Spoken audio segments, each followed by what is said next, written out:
ইয়ার স্বামীর, আজ তোমাকে আমার কিছু মনের কথা বলার বড্ড ইচ্ছে হচ্ছে।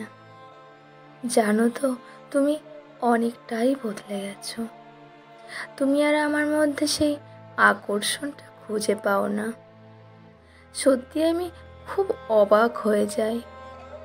আজ আমাদের সম্পর্কের উন্নতির কথা ভেবে, আমাদের ভবিষ্যতের কথা ভেবে আমি কনসিভ করলাম।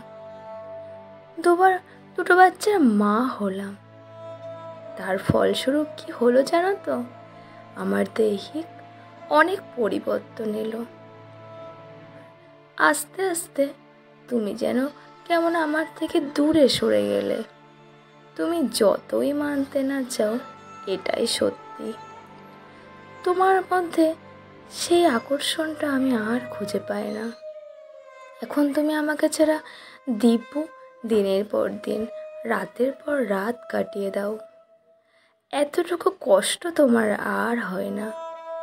বিয়ের আগে কয়েক বছর কিংবা বিয়ের পর কয়েক বছর তুমি আমাকে আলাদা রকমভাবেই দেখতে।